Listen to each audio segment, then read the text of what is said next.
Hi, I'm Jamie Bonk, and this is No Tuition.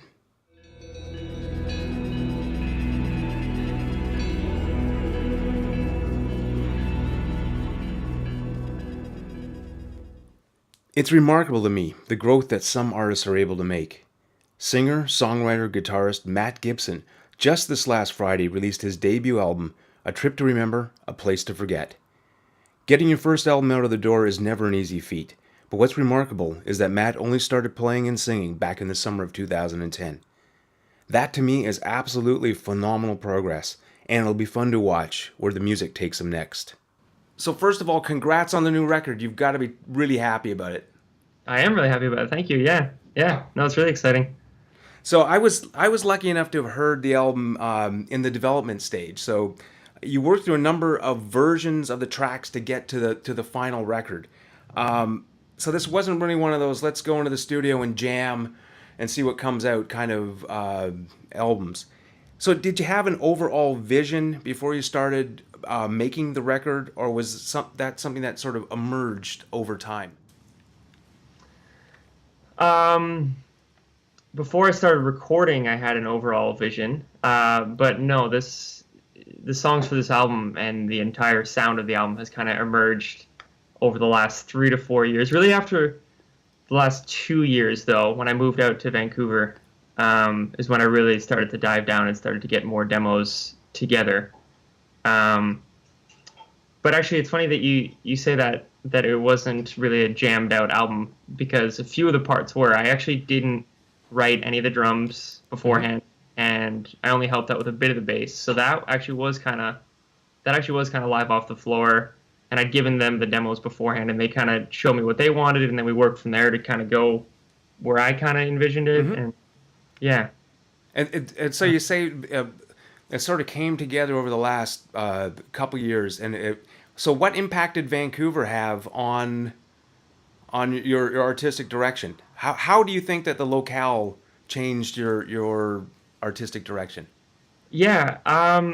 A lot of it definitely had to do with the people I met. I met a lot of creative people, like right away. My girlfriend Jamie, I met a month after meeting her, and she's big into music. She knows tons of musicians. She's big into art. Um, and I even met this group um, in Port Moody. 5 days after moving here, I went to an open mic and met a group of musicians, and I started hanging out with them. Oh, We right went on a on. camping trip with like 10 of us in the forest for like 3 days, and we just made music. Like it was unlike anything I'd ever experienced, really. Mm-hmm. So I think it really opened that creative side to me even further because I got exposed to so much creativity all around me. Different vibes, Yeah, absolutely. exactly. Yeah. Um, so you started writing songs about 4 years ago, something like that, like in Yeah, general one writing. one of them was kind of started writing about 4 years ago, but the other six kind of in the last 2 years. Okay, cool. Um, And do you compose most of the album's material in the last two, so that was so the bulk of it in the last Yeah. two. So what was the catalyst for the decision to record the songs and ultimately make a record? Because it is a jumping, it's a big jump to go from saying I'm gonna make a song, and then Yeah. you know what, I'm gonna make a record and put out the record as a commercial release. So what was the catalyst for that? Um, I think ever since finishing the Metalworks program, I always thought in the back of my head that I wanted to eventually put together an album because it was just, I'd listened to all these artists that had this tangible piece of finished music, and I had all these incomplete projects, and I'd be like, I hadn't finished anything for so long. I wanted something cohesive, but I actually reached a point like 6 or 7 months ago, where I was like, oh, I can just do it all myself in the software, and it'll be pretty good. It won't be as good as like the product that I have now, but it was really my girlfriend Jamie that pushed me, and she's like, no, you want to like, I know you want like a finished, polished copy. You should like just see it through and just do it. Just Yep. like she kind of motivated me to just find the musicians that I thought I wanted and just do it. And yeah, so she was a big catalyst. Oh, that's awesome.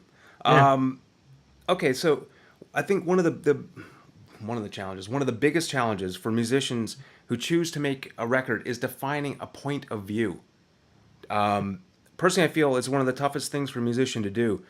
On a trip to remember, a place to forget, you've created a sound I would say is your own. You've defined a point of view. I know you have quite a few musical influences. So, what would you say? How did you develop your own aesthetic and not let your influences overwhelm your own voice? Hmm, that's a really good question. Well, thank you. Yeah.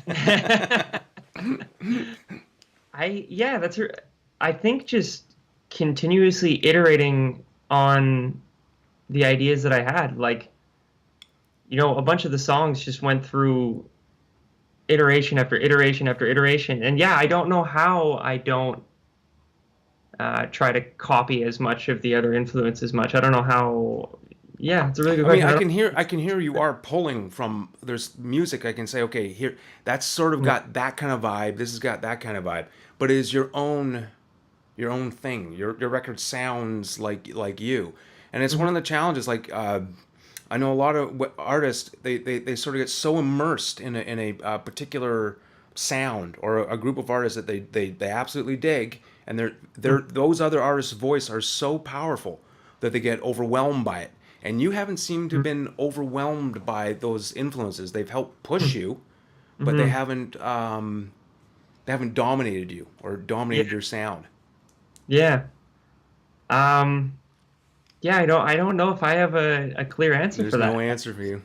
Yeah, uh, I guess the way I always write music is I just try stuff over and over and over and over and over, and I like the way something sounds. And I don't think I try to think about, oh, well, this needs to be structured like this, and it needs to be this long, it needs to go into a chorus here. I don't think about music like that. I think about just in complete terms of feeling, because I don't have a lot of music theory background. I know the engineering side a bit Hmm. more, but Hmm. I learned music completely out of feel. Hmm. And that's how I taught myself to play guitar and sing. I just kept playing until it felt right and it sounded good to me. So I guess I find somewhat of my own sound because I just stay true to that. Just whatever Hmm. sounds good to me. I'm not trying Yep, to necessarily pull from a different artist. I'm just trying to do what feels right. that feels right to you, though. Yeah. Okay, so let's talk a bit about the actual recording of "Trip to Remember, a Place to Forget." I believe you did some fairly extensive demos. You're just mentioning. So Hmm. how extensive were they before you went in the studio? Did you have, okay, this is the guitar part that I want on the record, sort of thing, or were you going into the studio and saying, you know what, I'm going to play a little bit loose and I'll make up something in the studio or sort of play off what I had previously.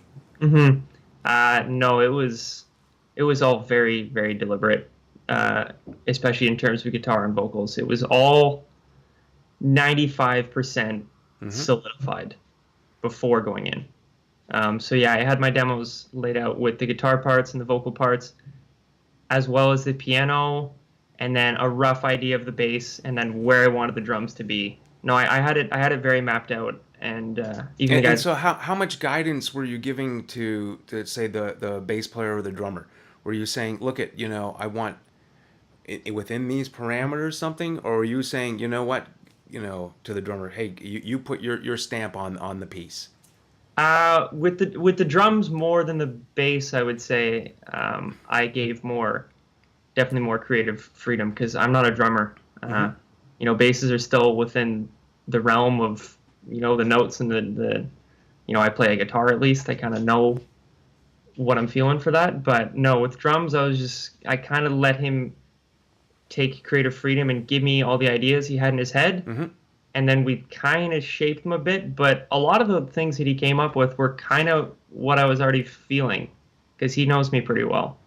And And were you did you give him demos before yeah, and did you chart out things? Did you say, okay, here's roughly what I'm thinking in terms of the bass drum, the snare drum, or is it no, more just here's the track?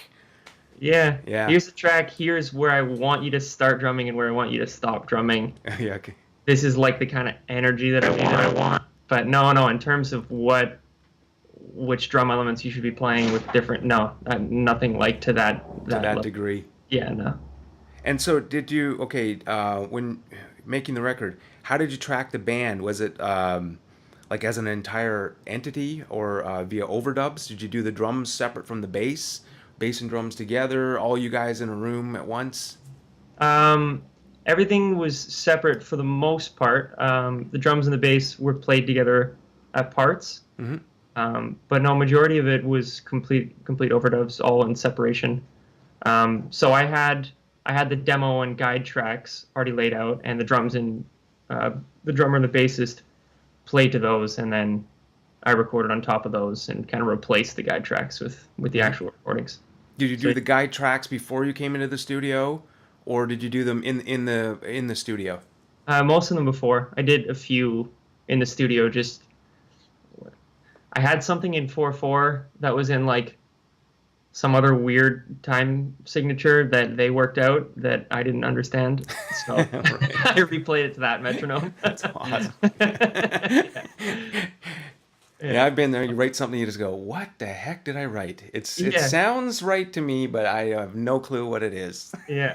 I played it 1,000 times, 2/4/4 at this one tempo, and then I couldn't do it for some reason Yeah. after I rehearsed it with them, and they're like, "That's because it's not in 4/4," and I'm like, playing it for like for like 2 years like this. Cool. That's cool. Yeah. Um, okay, so what do you feel you gained by recording your album in a studio versus recording it at home? Well, obviously the rooms and the just complete arsenal of gear that they had, but um, recording with Jeff, he knows a lot about the room, the mics, how to get really good sound out of it. So I think I gained a lot out of having his knowledge, but also remove myself from the pressure of recording, and I Hmm. could just focus on getting the takes out, getting my musical energy out. I didn't have to be both roles, Hmm. so that's a huge relief. Having someone that not only do I trust completely, and I think is a better engineer than me, Hmm. I was able to just completely remove myself from it and not even have to focus on it. I'd give input if he'd like try two different microphones, and Hmm. we talk about which one we liked better. But no, it's nice to not have to focus on that while Did you you were. did you find the sort of structure of going into a studio helpful? Some people Yeah, find it is helpful to say, you know what, now I'm doing this artistic thing. I'm now going in the studio versus recording at home, which is kind of, you don't have that division between. Some people find though that the studio, it can be a pressurizing environment. They feel like, okay, the clock is ticking, and that can be a detriment. So how did you you know? yeah. Um, I think because I can be so indecisive and I can just Hmm. continue to try things and iterate just endlessly. I think it was good to have constraints on me so that I finally put it all together, and I was like, I knew in the back of my head the whole time, not in a rushed way, but that I was working towards finishing it, Hmm. because in the past I could just keep working on it forever. But Yeah. I like having the constraint of just you're finishing something. And how long were you in the studio for? We did the drums and the bass in 3 days.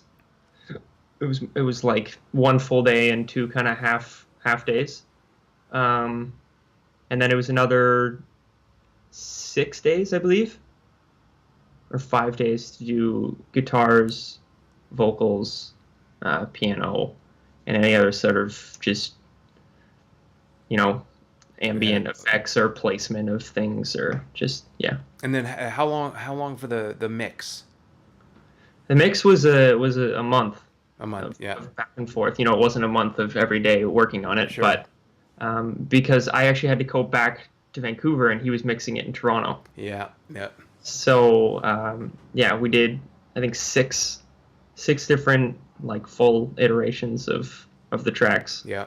and just kept pecking away at it, and Until you yeah, got the sound that you really liked. yeah. So what would you change about your recording process for the next album? What would you do differently from that you learned this time you would change for your next record? Um, one thing that comes to mind is practicing more. My voice got exhausted. Mm-hmm. Yeah, like very exhausted, and my fingers also from playing guitar. Yeah. Yeah, my fingers were sore. I wasn't playing very much leading up to it. I was working full time, and then yeah, I just wasn't practicing that much leading up to it. So that'd be a big thing. Would Yeah. be practicing more so that I can sustain being in a studio for 10 to 12 hours and playing. Um, but I don't know if I would So necessarily do would you that much. change the mix, like in terms of would you want to be in the room with the mix engineer next time? Was that helpful Yeah, or not?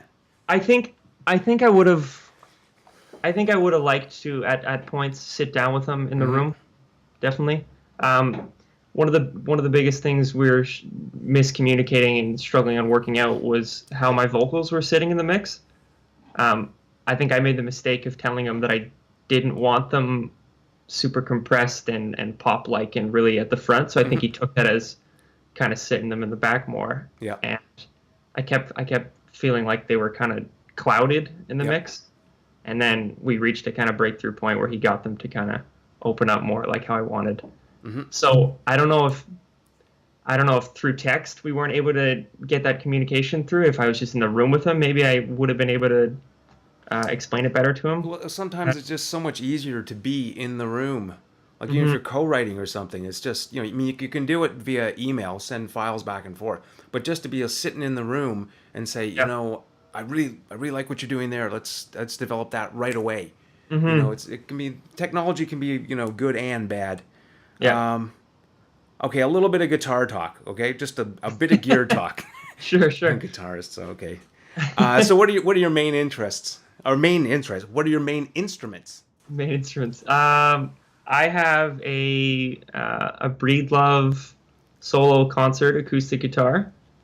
Um, it's my main instrument. It's what I play all the time, and I don't actually have another acoustic guitar really. I have a little mini travel one. Mm-hmm. And as far as electric guitars go, funny enough, I don't actually.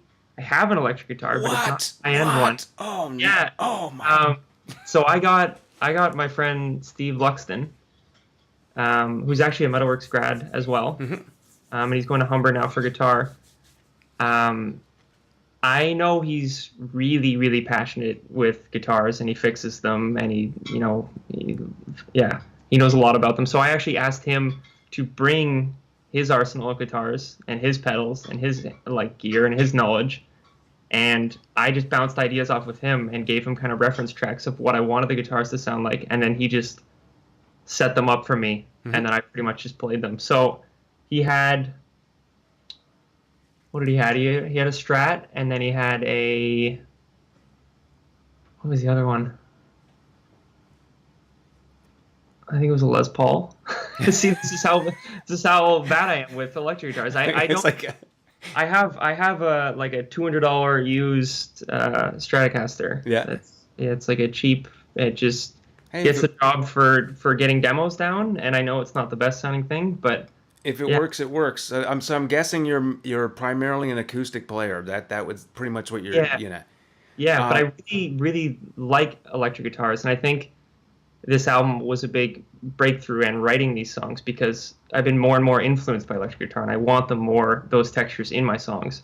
mhm. But I haven't actually gone out and experimented with pedals or amps or different guitars myself yet. Mhm. So And yeah. did you use your guitar, your main guitar, on the record, or were you using had other guitars brought in, other acoustics brought in?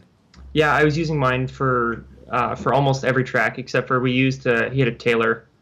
I wouldn't be able to tell you the model. He had a nice Taylor that we Mhm. used for just a few spots, just to have kind of contrasting Yeah, sounds between. yeah. Yeah. And I'm guessing you mic the guitars in the studio. It's not like a pickup.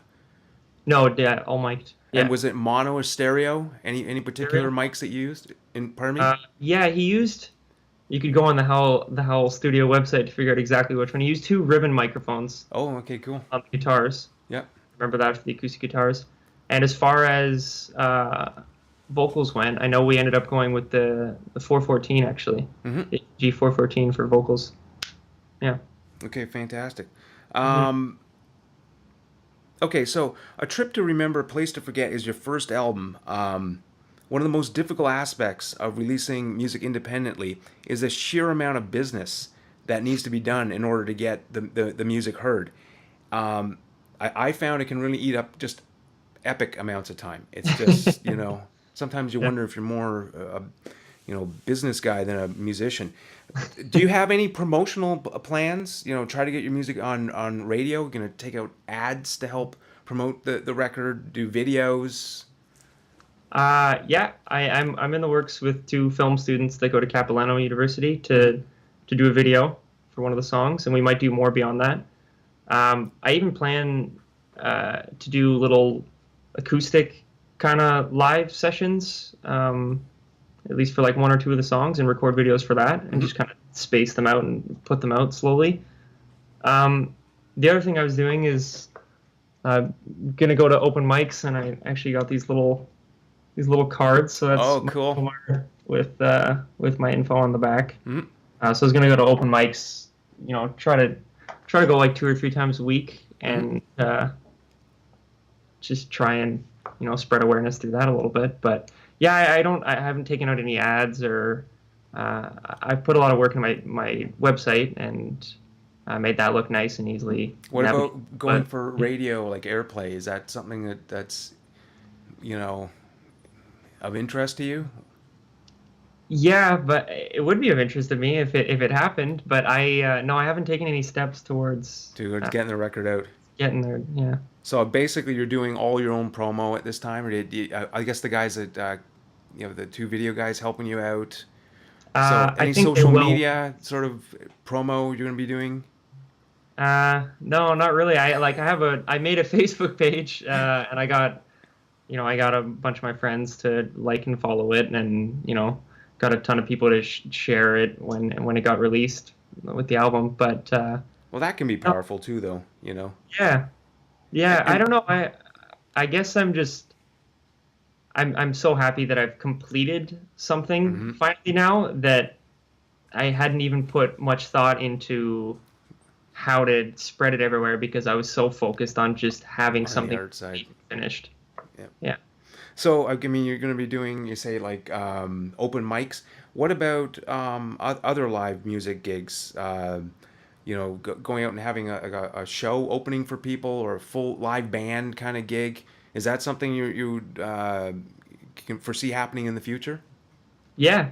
Yeah, I'm really interested in that. Once again, I don't have anything in the works right now, but no, that I'm definitely more interested in that than uh, trying to pursue necessarily getting on the radio. I'd be Hmm. much more interested in doing something like that. Um, and yeah, I've talked to a few different people who are interested in helping me out in that. But it's more likely to kind of start happening maybe a couple months from now, starting to get that together. Hmm. And Um, are you already writing for your next album? Is that something that's No, I think I'm a in the little works? I'm a little musicked out right at this moment. I think I'm in like recovery mode to Recovery. start writing new stuff. Yeah. And so, okay, so if people want to find you on the web, what's your website? Yeah, so it's mjgibson, GIBSON.ca. Okay, and I'll definitely put that down on the screen. Yeah, Anything sure. else you want to talk about? Anything that's got you moving and shaking?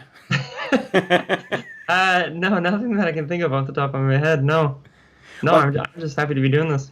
well, you know what? You got a fantastic record. I think it's absolutely fantastic. I was listening this morning when I was on the elliptical and I was going, "Wow, this is just a brilliant record." And to think that you did this, you started playing like 7 years ago, 8 years ago, and it's like now you got this entity. That's really quite an accomplishment. So you should be happy. Yeah, thank you. I'm quite happy. It hasn't fully sunk in that it's done and it's released because it just happened 2 days ago. That or Well, you three need days. a release party. You got to have a. Yeah, I'm celebrating with a few of my close Oh, friends cool. That's this cool. coming Friday. Yeah, Well, yeah. thank you so much for doing the interview. I really appreciate it, and best of luck with the record. Thank you. Thank you very much, Jamie. Okay, take it easy. Yeah, you too.